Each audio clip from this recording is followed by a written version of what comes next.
How's everybody doing? Okay, welcome back to the channel. So I got a little bit of news, a little information real quick about how things are going to start going. Well, like I said, when I did the introduction to the Holy Megilla, you saw in the beginning of the book, he didn't want the translator, David Day, doesn't want the book on the internet, like the pages, it to be shown, because he's feeling like, I guess, with AI and everything, and how, you know, they like to, what I call the King Jimmy, the text. And so that is totally understandable. He wants enough people to get copies so that there's enough hard copies out there.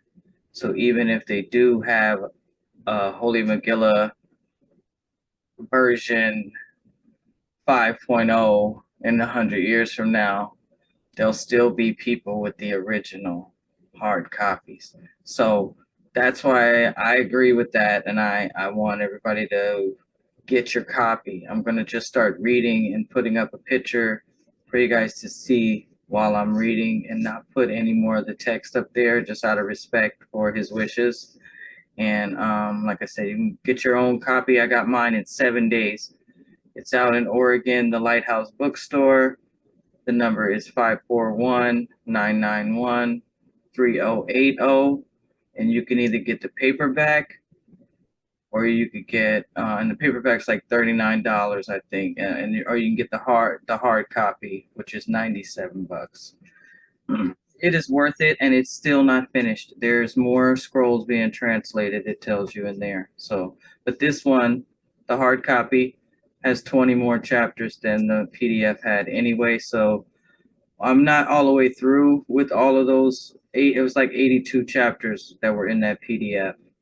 I'm not all the way through with them, but eventually I was going to have to start reading out of there to get to stories like the crucifixion and things like that, because that's not on the PDF. So, all right, I think that was all that I wanted to say. I really enjoyed having the pages up, because when I'm reading, I do stumble over the words, and sometimes I say the word wrong, and I felt comfortable that everyone could see the screen and stuff. So now I probably will correct myself a lot, because I know nobody can see the words, but get your copy. And then we're just going to get through this, and then, you know, I'm glad that we still can share it, and that, you know, I'm not getting any opposition from any of you guys or anything like that. And I just want to say thanks for liking and sharing. And so, all right, right now, we just finished the Martyrdom of Joseph. I hope you guys got to see that. That was something else. It explained why Yahshua was turning water into wine, and because it was his wedding. And we got like 300 verses to go before we actually get to the wedding. So stick with me, because when I first read the stories of Joseph, I cried, because I just, that's all I'm going to say. And that he was his biological father. It just, I don't even know. I can't even really, but like I said, in this Nasarean Bible, it says that Joseph was the biological father of Yahshua. And now we are hearing the stories of him, and they're beautiful. And so a few more stories, and then we'll get to the wedding of Yahshua and Miriam in this chapter 43, the Holy Megilla. I call it the Megilla, Nazarene Bible of the Essene way. All right, let's get into it. We give thanks for the life of Joseph. We celebrate his life today, along with my wedding to Yahshua. All right, and then, yea, the marriage of Yahshua and Miriam is also worthy of joy and celebration. Wherefore we invite minstrel friends of ours to play dance music tonight. They are of Shevet Shiriim Va'Davarim, the tribe of song and words. Like many of you gathered here today, they do not live in Canaan, but have made the long journey to play music at our wedding. They call their musical ensemble Lighten Up, and so we shall. We will dance the marriage dance of the matriarchs and patriarchs.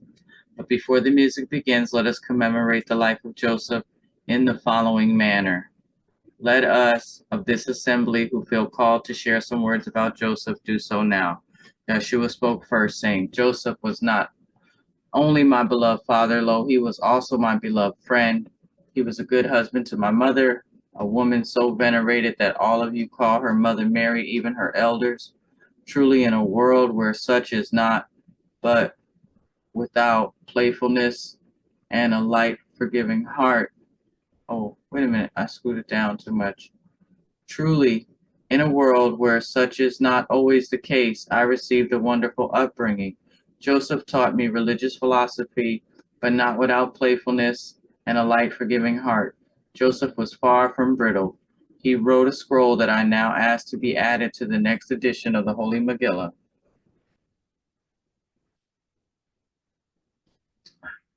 That scroll is called Garden Teachings of Joseph the Wizard.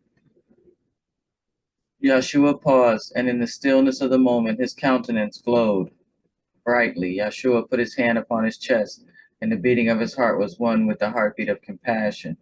Then he raised his hands high to the heavens, and a heavenly chorus chanted to the rhythm of the drumbeat of his heart.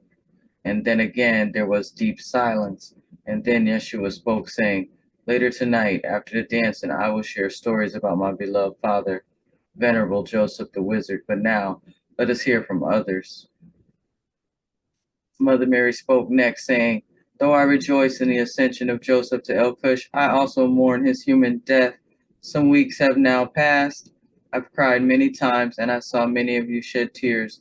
Now this day I celebrate both the life of Joseph and the wedding of his son, Yahshua, to the watchtower of the flock, the Holy Magdalene.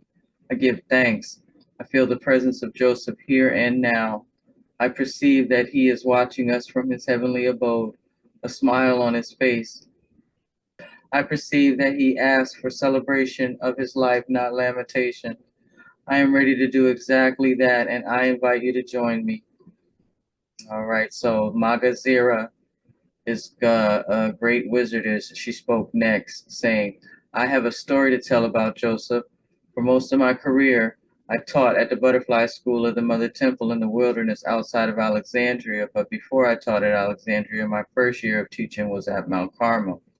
That was the year that Mary was 13 and was initiated into the Order of the Immaculate Conception.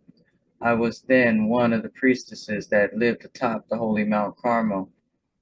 So this is Magazira. She's saying, I was then one of the priestess that lived atop the holy mountain and taught the children that came up from the Nazarean Pabutasha, located east of the mountain.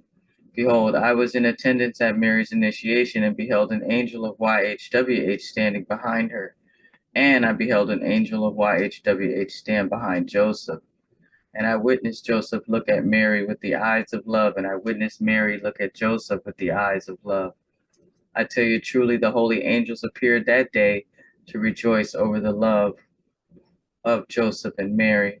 For behold, the angels knew that Joseph and Mary were to be the parents of the Lord Christ. The day before the initiation of Mary, Joseph, 19, at the time came to me and said, Teacher, I have had the same dream for 7 consecutive nights. In the dream, an angel tells me that he will soon stand behind the girl I am to marry, and that this will happen in the temple yurt on Mount Carmel. I said to Joseph, For 7 consecutive mornings, as I have gazed at the reflection of the sun in the water, a fairy has appeared and sang these words. When the young man tells you that he has dreamed the same dream for 7 consecutive nights, know that the incarnation of the Lord will come from his seed. I, Magazira, declare today that my eyes have seen the coming of the Lord Christ through the union of Joseph and Mary, initiates of the green wizard to the white rose. I say to Joseph, old friend, you did great work. Tonight, I will raise a glass of wine. I wish I had some wine. It would be nice.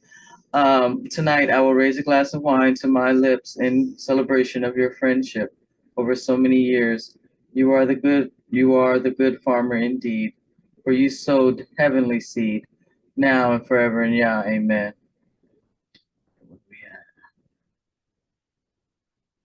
Okay, Magazira continued saying, I have a story to tell that illustrates the great generosity of Joseph. When the Nasarean safe house in Bethany was burned to the ground by secret police, behold, Joseph provided for the relocation of several dozen Nazarenes who fled that town. Joseph used the money that he had earned from selling his crops. He also gave gold coins that he had saved for his elder years. Joseph was a wizard who not only preached about generosity, but also practiced it. The next to speak was Rose, the Yair, grandmother of Yahshua. Rose said, "Blessed love, I wish to share a remembrance about Joseph. Behold, could you imagine the challenges being the bodily father of Jade, come as Yahshua, or as our intimate circle already knows, Joseph had been told by Gabriel, the messenger of the center branch, that Mary and Joseph were to be the parents of the Lord Christ. I once asked Joseph to tell me the most difficult thing about knowing his son is the Lord Christ. He said, at first, I sometimes felt ashamed when I behaved less than Christ-like in front of him, but soon I felt that his forgiveness is so boundless that I need not feel ashamed. Even with all my shortcomings, and I have many, my son Jade, come as Yahshua, forgives me. In his forgiveness I released all of my concerns and relaxed. Thus spoke Joseph to me. The greatest thing I could say about Joseph is that he was a great father, and he was equally a great husband. An old woman is often a good judge of both those things. I give thanks that I was blessed to know Joseph the wizard. The next to speak was the eldest green wizard of the White Rose, Perry Etz Chayam. And I'm going to put that on the next video, all right? And maybe we're all the way at verse 185, so honestly, maybe the next video, it'll cover the wedding. The wedding is 382, so we still got like 200 verses to read before we get to the wedding of Yahshua and Miriam. All right. Thanks for watching, guys. I don't know how this is going to be without the words, but you know I read a lot of this, and you were able to see the words.